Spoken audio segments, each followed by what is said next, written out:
Aku baga lại. Okay. Samay ko may kopsol ka may diba? Hi guys. Mayang ngasi says kuzi ke singjaw lo sijale yam yaw padagi.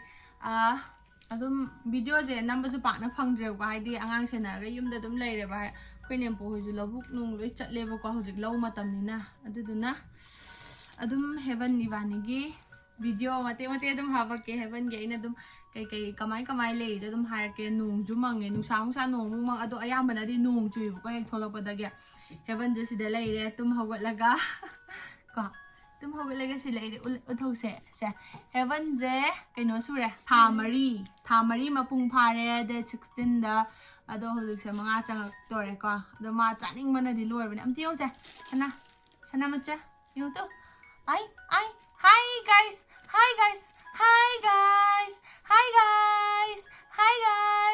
ma tum hogolak ta ngai bane ado hojik se kai tawbidoino do hairake mamai mamit hana dai thopirani diaper sinbirani adaidi adum yamna omjakna bodo adu oi ho adu na ma di saba je yade ba ado video number fen budi muthale adu na hena sagal e ko adu na ka ulase nangi kai dawi do ha bada mamit mamai do wipes na han dai thopirani adu duga iru mulu video adu ko mada do mate dum semake ko mayam video ja ai sta laire inaw ni pi ama thamme bu ko sida ado thoibi ni thammise inaw ni pi thoibi mama amit hana dai thopirani video je ultra adu na khatang no ba halake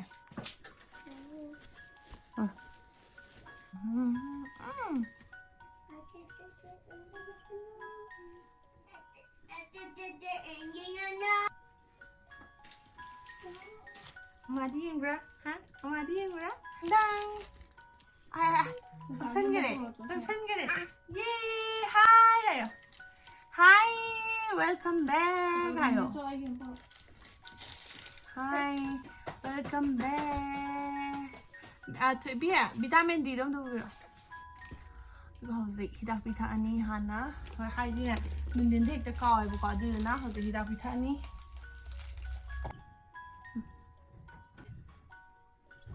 Okay.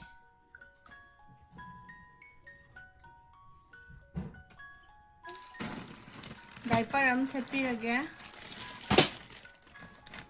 Modi diaper J सिगी little angel जा सिलो ऐसी नहीं को सिगी diaper सिगी नुंगाई बाहर का देखो कि एकदम मन महा चेन बखत पा दुगम बदो अदु तो यामना कंट्रोल तो बिबा हाइदी diaper जे से लगा एकदम था लाउरा कान द थिना मोय के होइना मखज याव कोने वा diaper तैदा अदु सिदि नम देबो को सिना नुंगाई फोकस से पीबी आब्रा यादब्रा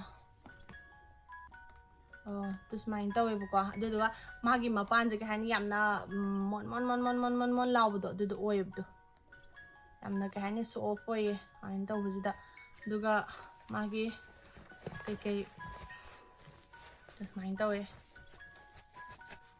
अदुगा सिगी डायपर जे दुम चोट पहरपदो अदा दुम स्वाइदा दुम खंगबा ngambane बको हाइदे स्वाइदा दुम कहनी wetness indicator दुम यावबने बको दा का अमुरका हालगानागा दुम खंगबदो adumai nim tawbane aduga kuina ju dum chatle nungai mon lawbi hardi ai sina yam thina pame bu haidi angang da yamna kanbaje ka haini mari marang na bu ko do adumai tawanga dan pakhatle ko adu na mon baje pam hai tare nai na ado ising chaba ngai boy nai na masa sai fe taw thopire uv thau teiraga diaper set lise ko video da di adum lawthok du yade ko aduna dum sejan biraba massage tawbasi loire ga ya Heaven iru loire cream dai bi rage hosi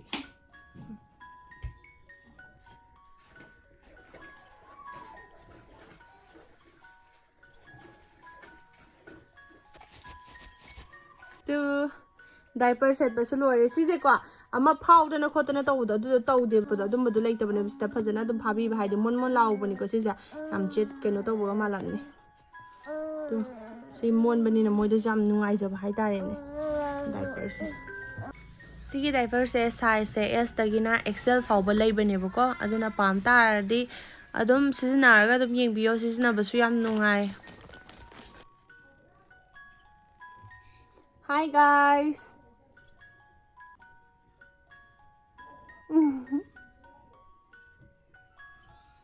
ya mayang kang jalle da sidara padagi samandana kano to चाबा थकपा क्या थको यादे मबुकजे पान थकतेबा हाय अदुगा सिगी diaper जे को rashes free ओइब्रा नजु खल्लेबको हाइदि सिगी diaper जे सेलकपदगी अंगांगी चाथतप खोततप लैदना को अदुगुम्बदो केमता तौद्रिबा ngasi फाउदा सिजे Keck सिजनरकपदगी हाइतारे नुंगाइदे हाइदि नोंचरपदि इंगिंग La नुंगाइ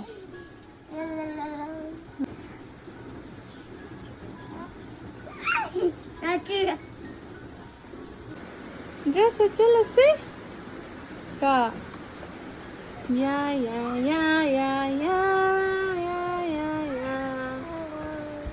No, ganano. Ala. Come on, lại hết. Sao yêu nè. Thôi mà cái lại. Okay. No more. Piron si jealousy ka. Buboy lại piron si jealousy. Piron si jealousy. Mata. Sinduro kayo ba ima? Matena ten. Ini ne ya mo ka nga ba? Nang isa pa ya di. Sabay ko ko sale ka mai tuda. Ni na lang dia palam dale ko yan tijalan ni nai. Palam dale tijalan.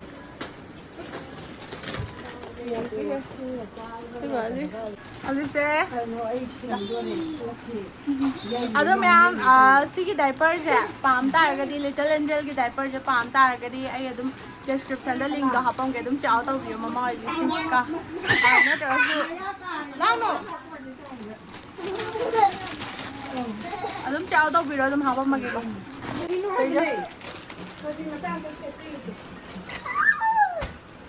Option नहीं जो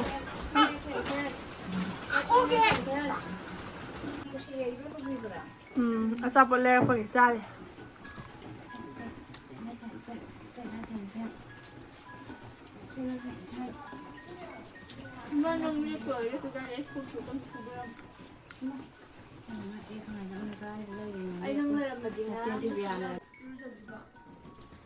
둥그래